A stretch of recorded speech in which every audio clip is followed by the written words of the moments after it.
Harry has such a cheek that he is now piling the pressure on Catherine, the Princess of Wales, to step in and try and save his failing relationship with Prince William. Not understanding that it's over, brother.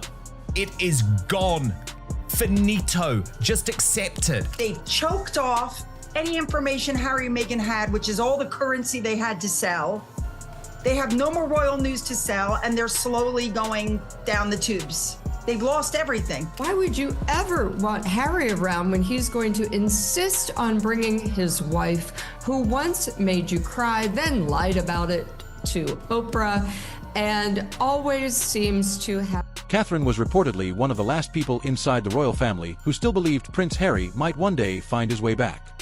While Prince William had grown colder, while King Charles had started pulling away, Catherine was said to be the person who kept one small door open.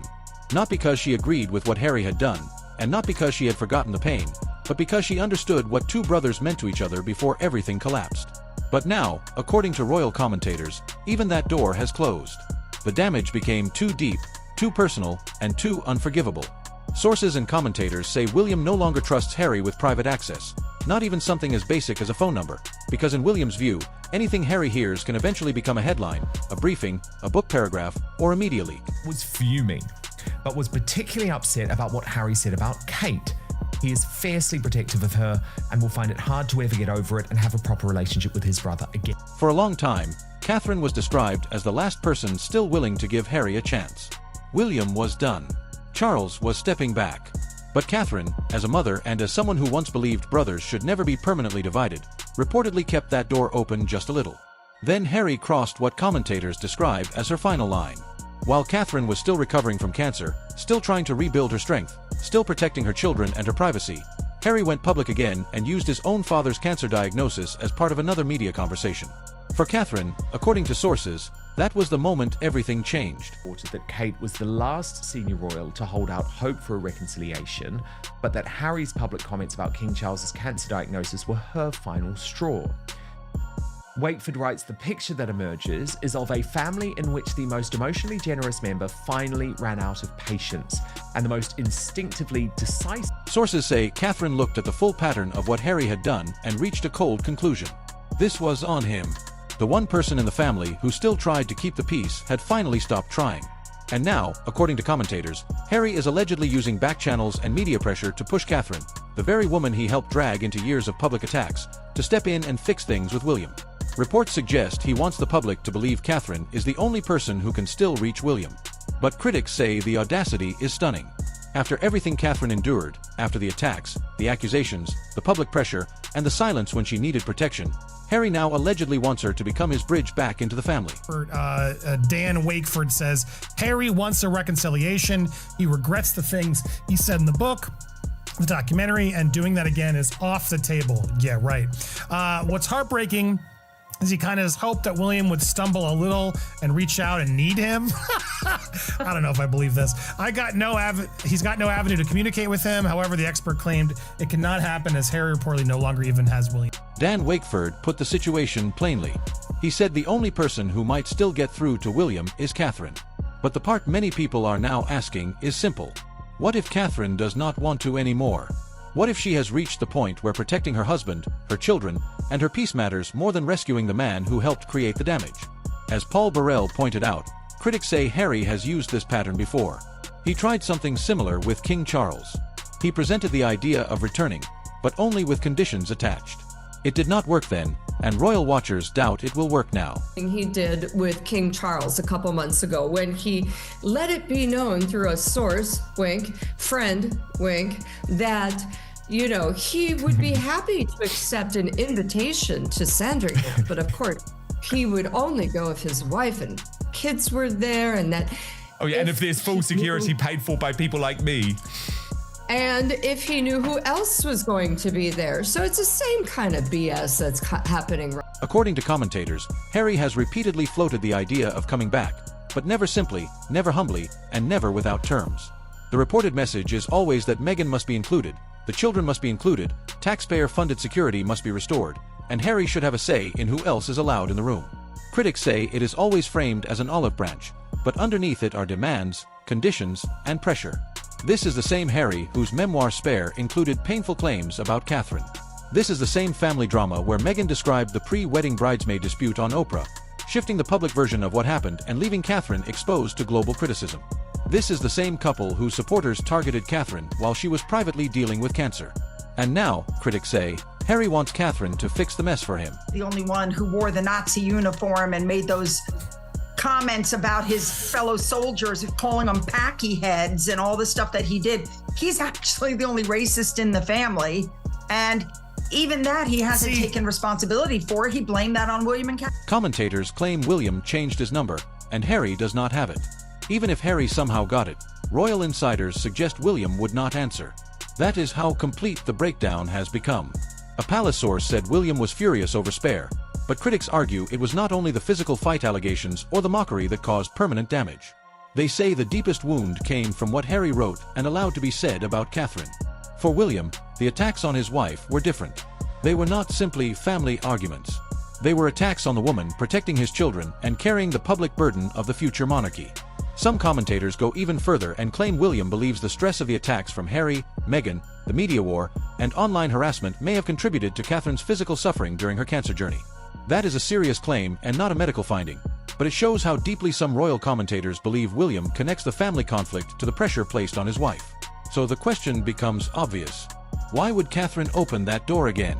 And why would William ever let her? We all know people who have had cancer or who may not be here anymore because of cancer. And we also know their number one enemy is stress. Yes. So why would you invite stress again into your life, especially stress that you do not trust, that have proven in the past hyper untrustworthy?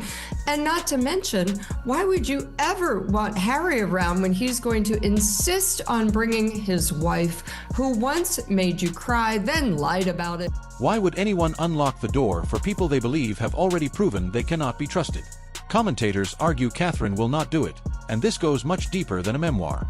For many mothers watching this story, the issue is not simply adult hurt feelings. It is about who gets access to Prince George, Princess Charlotte, and Prince Louis. Critics bring up the bridesmaid fitting involving Charlotte, who was only 3 years old at the time. Multiple accounts have claimed that the fitting became emotional and that Charlotte was upset. Then came the dispute over who made whom cry before the wedding, a story that became one of the most explosive moments from the Oprah interview. Meghan told the world her version, and Harry did not publicly defend Catherine afterward. On Oprah, he called the royal family racist. He and Meghan both did. And then he sat in front of Tom Bradby and said, we didn't call them racist. The British press said that. Even though everybody has all the recordings where he said it. He's already tried to roll it back. Then came merchandise and online attacks mocking Catherine as the difficult sister-in-law. Then Omid Scobie's book was pulled into controversy after a translated edition named Catherine in connection with claims about concerns over Archie's skin color. The claim remains heavily disputed, but the damage was real because Catherine's name was dragged into another global storm. Critics argue Harry never stepped forward to protect her, not once in a way that changed the public conversation. Then in Spare, Harry pointed toward Catherine and William in connection with his old Nazi costume scandal. His wife criticized her. His allies attacked her. His book blamed her. And now, critics say, he wants her help. I've been told just feels that Charles is just making the same mistake all over again with Harry, and he feels that Harry's betrayal, particularly, this allegation that Catherine asked bigoted questions about a child's skin colour, particularly this allegation that Catherine asked bigoted questions about, a child's potential skin colour that came out in the Omid Scobie book that was then pulped. He thinks it's unforgivable. The damage was not whispered privately. It was printed in a published book for the world to read permanently. And while Catherine was quietly fighting cancer, barely able to address the public, the online attacks did not stop. In some corners of the internet, they became even worse.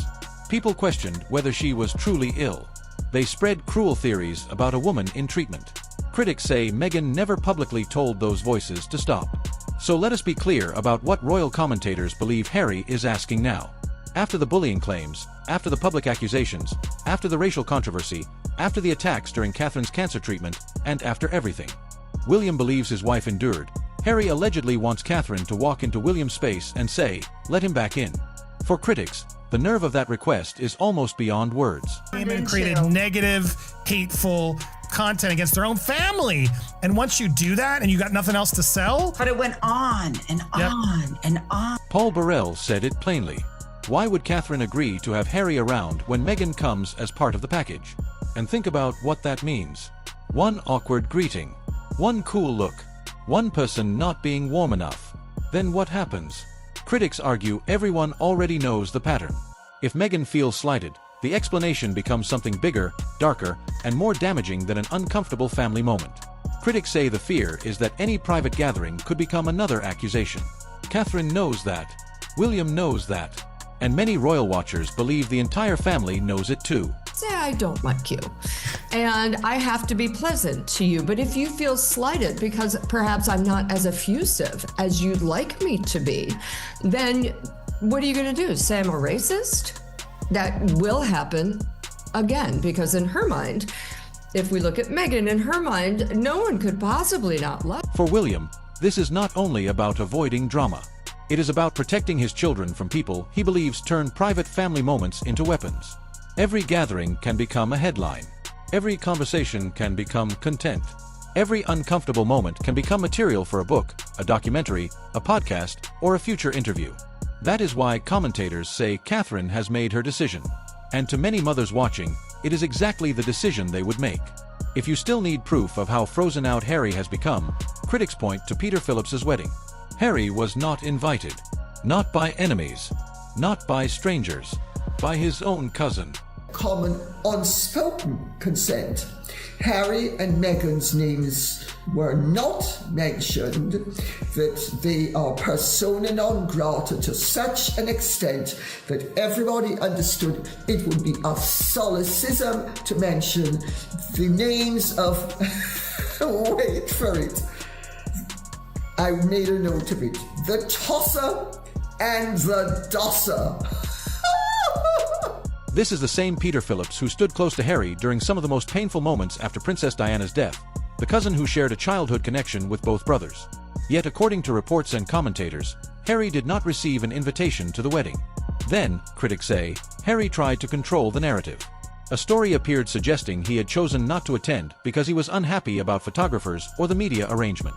But commentators argue the reality was simpler and more humiliating. He was not invited in the first place. You cannot skip an event you were never asked to attend. That, critics say, shows exactly where Harry stands now. He is not simply distant. He is being left out, and some commentators believe he is desperate for the public not to notice. Yet again, Harry and Meghan are seeking to obtain the high ground and establishing how morally superior they are, when in fact everybody knows only too well that they are in the gutter. And Harry did not plan to duck his cousin's wedding.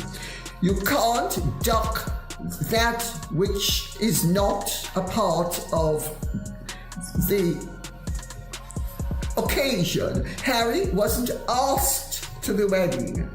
Harry was never going to be asked to the wedding. So how he can announce that he planned to duck that which he was not asked to? Oh, sorry, I forgot. Meghan has a reputation for crashing things. According to Lady Colin Campbell, whose sources she says were connected to the wedding, Harry and Meghan's names were reportedly not spoken at all. Not once. She claimed guests even had a private nickname for the couple, the Tosser and the Dosser.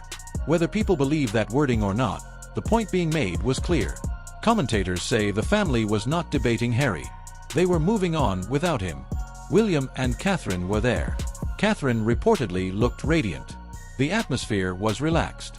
People smiled. The day belonged to the bride and groom. And critics say that is exactly why Harry was not there. Because when Harry and Meghan enter a room, the fear is that the event stops being about anyone else. It becomes about them, their security, their seating, their interactions, their expressions, and whether anyone said something that could later be turned into a story. No one wants that at a wedding.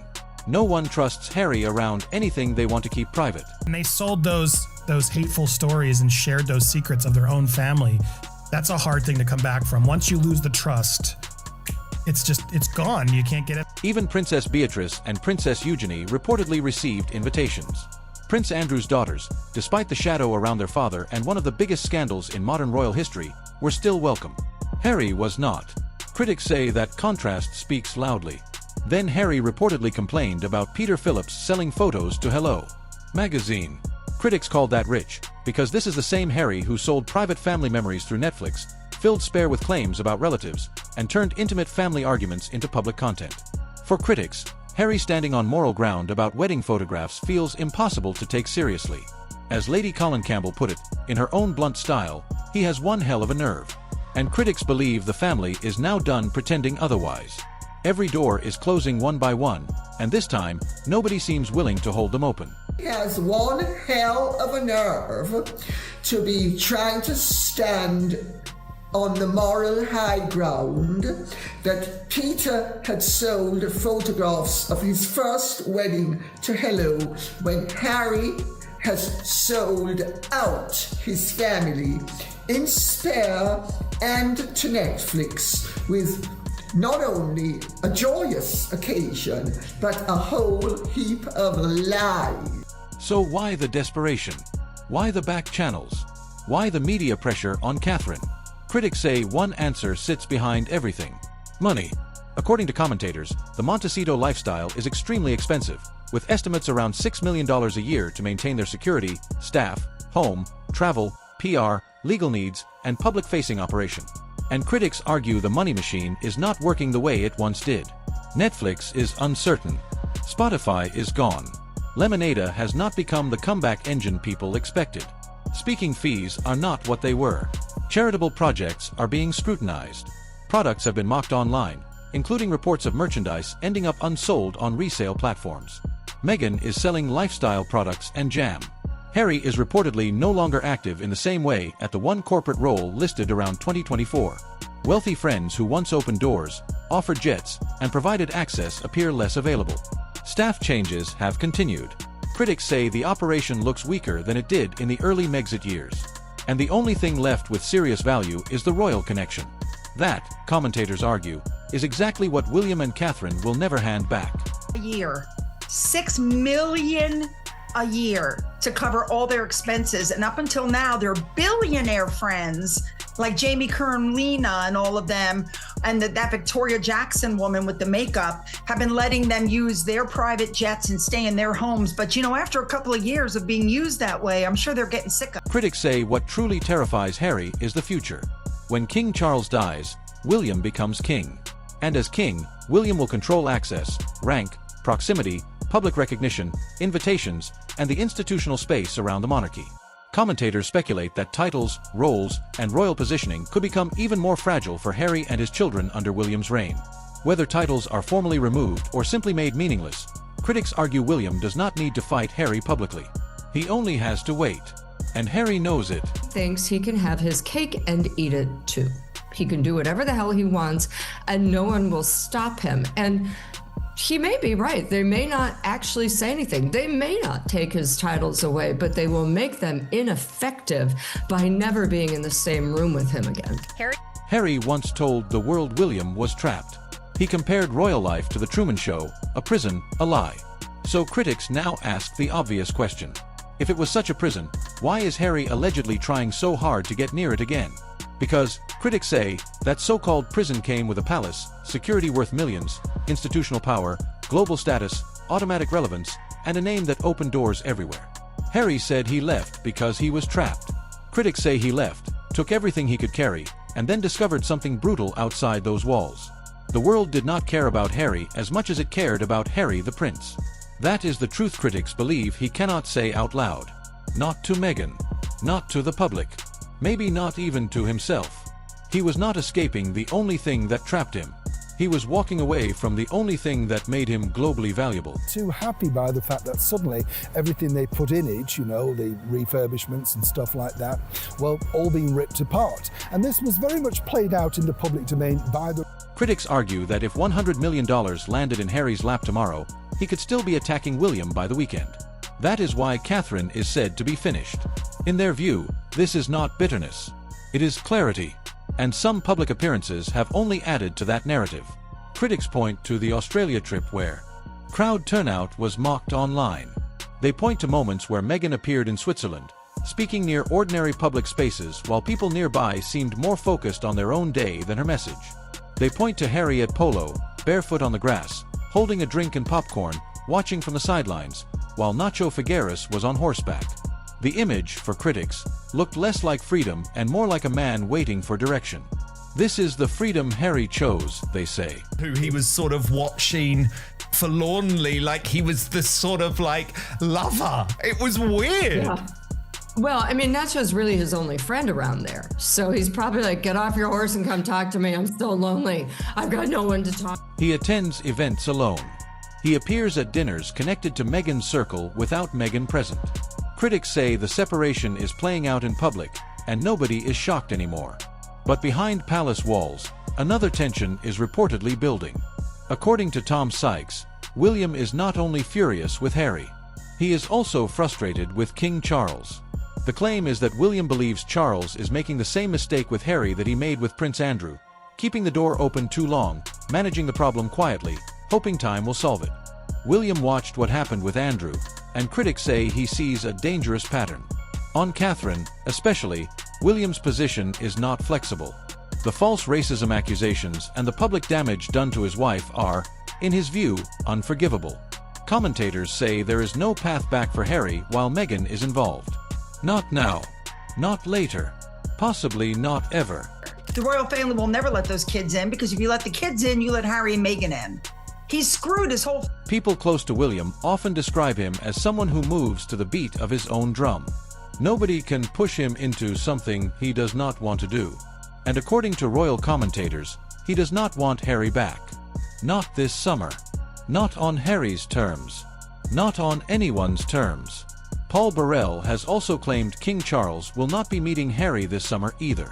The door Charles once seemed to keep slightly open may now be closing as well. One by one, critics say, every person who once gave Harry the benefit of the doubt is reaching the same conclusion. He had a family that loved him. He had a brother who once would have done anything for him. He had a sister-in-law who kept the door open longer than many people would have. And critics believe he chose to burn every one of those relationships. The old phrase is being repeated again and again. A leopard does not change its spots. And according to many royal watchers, the palace finally believes it. Actually, to be fair, I did report this week that the odds are looking very slim that Harry will meet up with King Charles at all this summer. I so hope you're right, Paula. Yes, I think really what's happened in the last month, as I like to call it, the days of our Montecito lives, every week there's something else.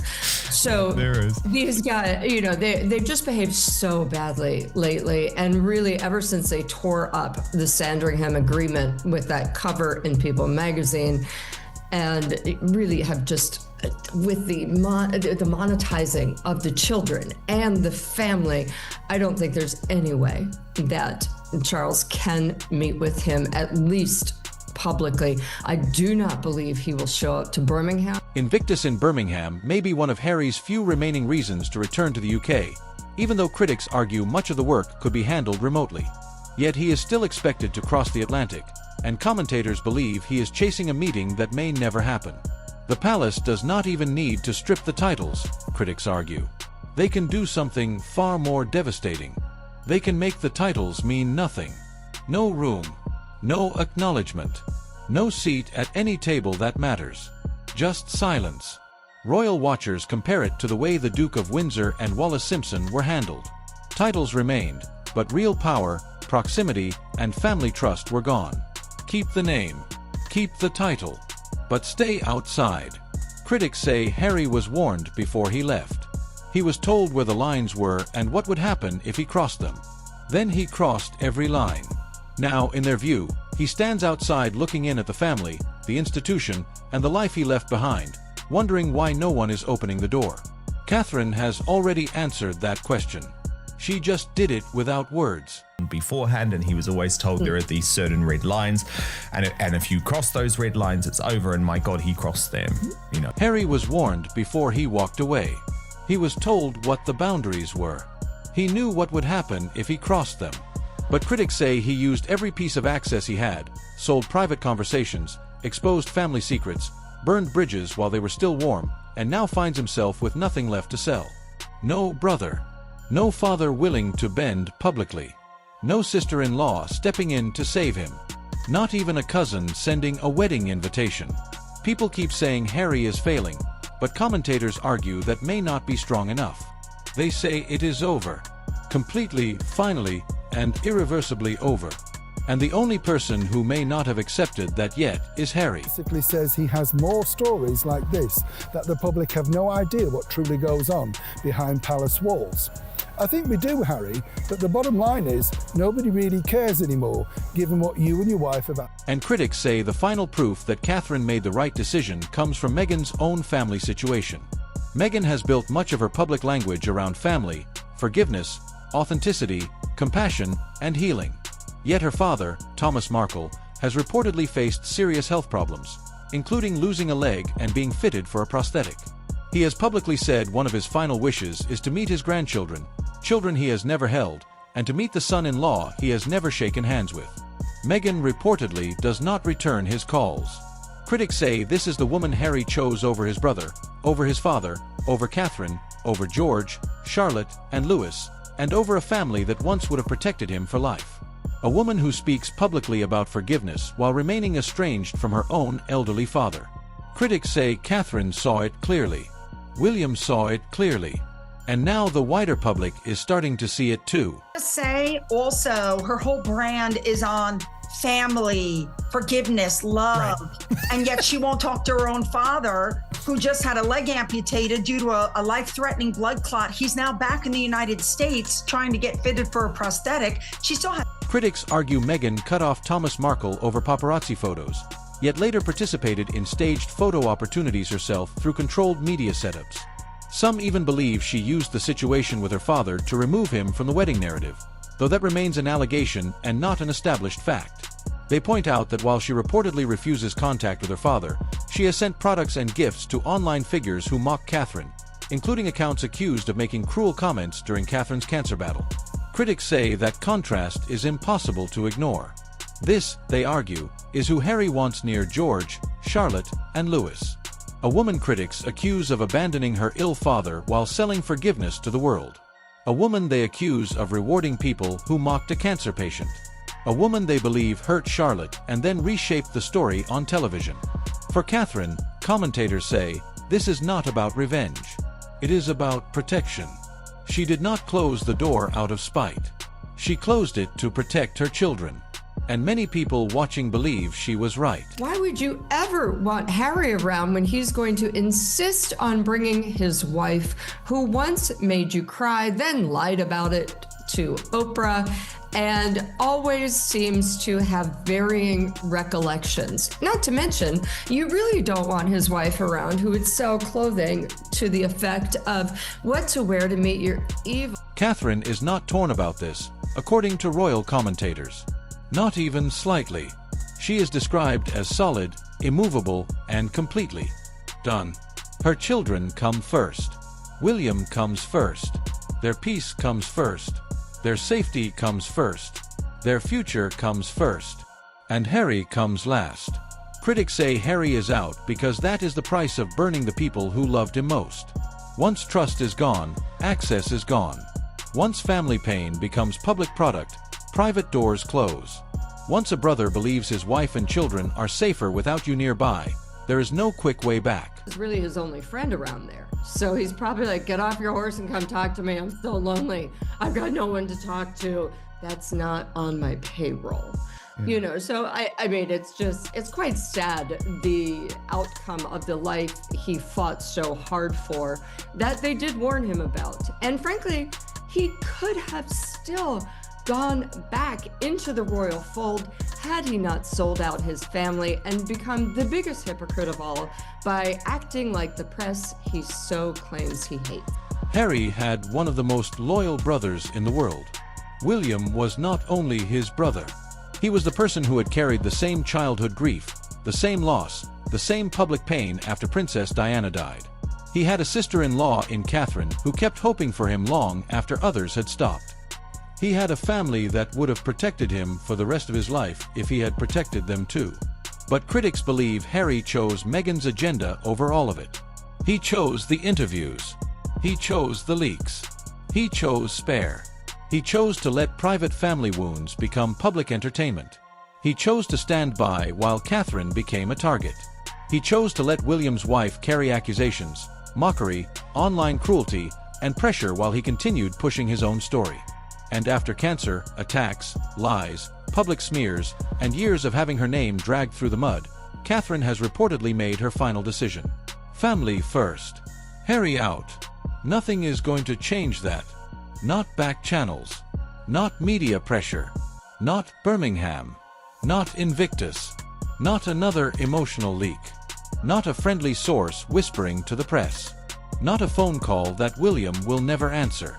Not a number Harry no longer has. Not a sister-in-law who used to be his last chance. The door is shut. Catherine shut it. And this time, nobody is coming to hold it open. Because Catherine has finally understood what William may have understood first.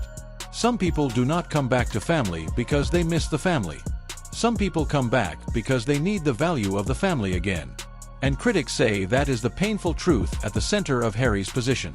He called royal life a prison, then spent years selling the value of that same royal life. He demanded privacy, then put private conversations into books and interviews. He spoke about healing, then helped reopen wounds in front of the entire world. He said he wanted peace, then kept applying public pressure to the people he claimed to love. Now the family is no longer answering with anger. They are answering with silence. And silence from the palace is colder than any statement. No invitation. No private number. No meeting. No soft landing. No special access. No chance to use Catherine as the emotional key back into William's life. That is why this moment feels final. Catherine is not slamming the door to punish Harry. She is closing it to protect what he already helped damage. Her children. Her marriage. Her recovery. Her peace. Her home. Her future as queen. She knows that one wrong conversation could become another leak. One awkward greeting could become another grievance. One private moment could become another chapter. One family gathering could become another global headline.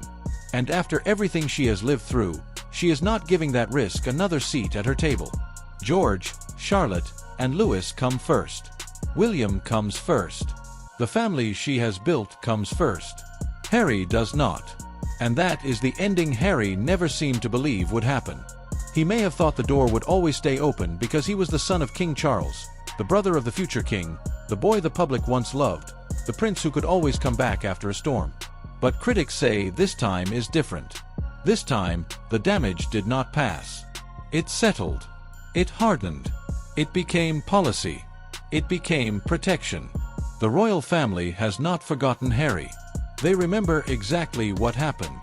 They remember the interviews. They remember Oprah. They remember Netflix. They remember Spare. They remember Catherine being dragged into a global race controversy. They remember the online cruelty during her illness. They remember the private moments turned into public products. They remember every bridge that burned.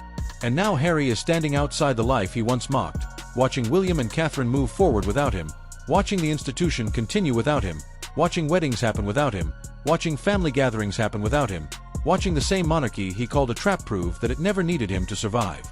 The real tragedy is not only that Harry left. The real tragedy is that he may have believed the door would always remain open. But Catherine has made sure it will not. The door is shut. William is done. Catherine is done. And this time, Harry is finally learning that some bridges do not burn halfway. Some bridges burn completely.